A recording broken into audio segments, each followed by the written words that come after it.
Victoria became the capital in 1871. They didn't have a parliament building, so they're running the whole government out of little wooden houses on this lot here, which that was a part of.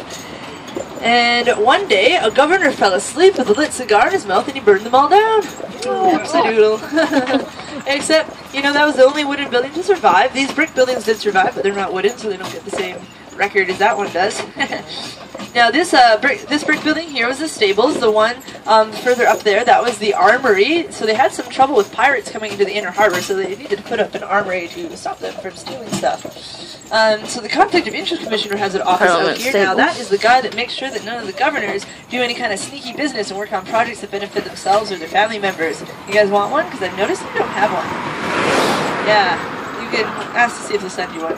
Now this partition in the middle here I'm personally proud of because it was pink up until a few months ago. Actually just a month ago.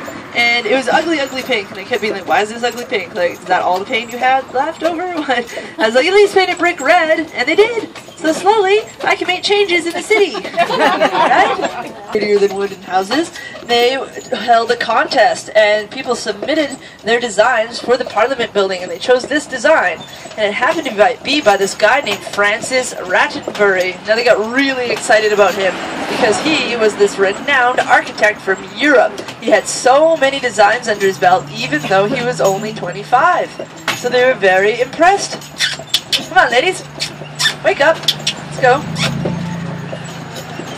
Now, around the halfway mark, they started to get the correspondence coming in from Europe on the big sailing boats, vessels, I suppose.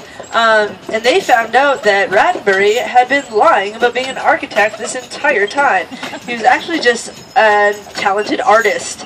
He did work as an assistant architect for a short period of time and stole the designs from the guy he was assisting, pretending they were his. But he did design the Parliament building, so he does get that credit. Now, they were all pretty mad at him, but he's a bit of a cheeky fellow, and he managed not to get kicked off the project. He ended up going monstrously over budget, and because he didn't think women belonged in the government, he made it without any women's washrooms. Yeah, what a jerk, eh? It's okay, ladies. His wife later had him assassinated. So, taken care of. Yeah, no worries. Now they light up the front of the Parliament building every single night with over 3,000 light bulbs to represent the over 3,000 jewels on Queen Victoria's crown, whom the city was named after. But I have an alternate theory about why they light up the front of the Parliament building, and I'll tell you about it in 3 blocks, okay? So stay tuned.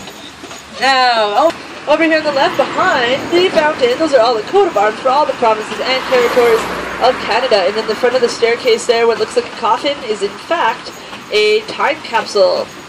And they're going to open it up in 2067. Now guys, if you come downtown here and you get a little lonely, you want to come cuddle some horses, just follow the smell to the street here, because I don't think Jackie showered today, so...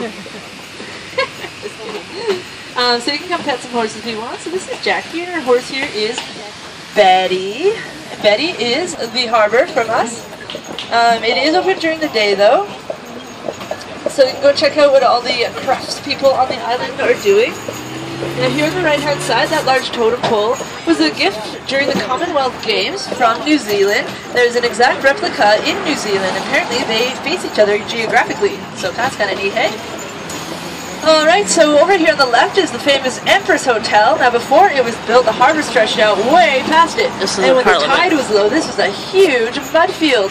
And all the residents started to realize how easy it was to just drop stuff into the mud field and it would disappear forever. So they started throwing all their garbage in there, and all the furniture they didn't want, all their dead livestock, and all the neighbors they hated. So, when they came along and wanted to build a hotel, the city just gave them the land, and they said, please, build something beautiful here. So they built the Empress Hotel. It opened for business in 1908, and it was designed by the same guy that designed the Parliament building. Can you believe it? That guy eventually got that reputation he was pretending to have in the first place. But I'm only here to sully his reputation, so let me tell you that. The Empress Hotel is slowly sinking. So, built on all that mud and garbage. Now, it sinks about 1 inch a decade, so it's super, super slow. But it's funny, so I make sure everyone knows about it. Now, guys, if you come into town later and you take the shuttle will drop you off just on the left-hand side of the Empress there. So use the Empress as your landmark and know that the street going right in front of it is called Government Street. And I will tell you a little bit more about downtown on your way back to your boat, so just remember those 2 things, the Empress and Government Street. just to the right-hand side up in front of us here, this is the Royal British Columbian Museum. It is rated 6 in the world, so if you like museums at all, I highly recommend that one.